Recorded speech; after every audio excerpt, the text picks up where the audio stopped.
Pessoal, retornando, a gente falou, né, da correlação de Pearson. Só que um detalhe, a correlação de Pearson, ela vai analisar quando você tem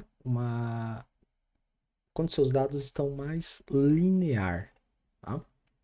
Nós também temos a correlação de Spearman, tá? Que aí, ó, uma vez que a correlação de Spearman segue uma lógica monotética, tá? E não tem pressupostos lineares como a correlação de Pearson, é possível utilizar o RS para relações não lineares. Então dá uma olhada nesse gráfico aqui, ó. Perceba, quando essa variável cresce, essa outra cresce também, certo? Então tá meio que nítido. Imagina uma reta imaginária aqui, ó. Só que ela não tá crescendo igual uma reta retinha, né? Ela tá meio que fazendo que uma curva, certo? Ó. Então assim, existe uma linearidade, né? Mas não é uma linearidade perfeita, vamos dizer assim. Então eu posso usar o coeficiente de Spearman também para medir quando eu tenho uma correlação dessa forma, tá? Que aí ele fez até o exemplo aqui, ó. O do Spearman deu 0,94, né? E o de Pearson deu 0,86.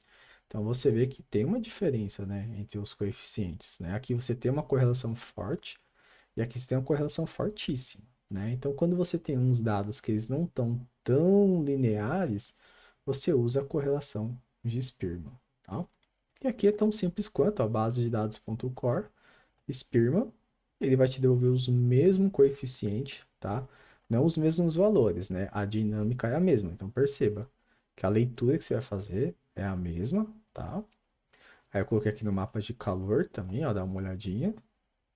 Você também faz a mesma leitura, né? Você ignora a diagonal porque é ela com ela mesma.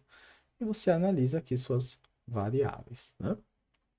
E se a gente fazer um plot aqui, ó, do Cepaulen com o pedal widget, quer ver, ó? Cepaulen com o pedal widget, deu 0,83. Tá vendo? Aí quando eu fiz o plot, vejo que ficou um pouquinho bagunçado.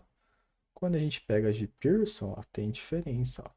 Deu 0,82, tá? Não é uma diferença discrepante nesse conjunto de dados, né?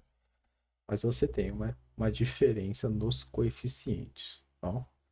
Ah, Aldemir, qual que eu uso? Aplica as duas, tá? Sugestão.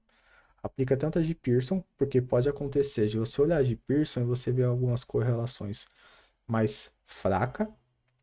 Quando você aplicar a de Spearman, pode ser que melhore um pouco o coeficiente. E aí você entende que a de Spearman você vai usar ela quando você não tem uma correlação não tão linear, tá bom?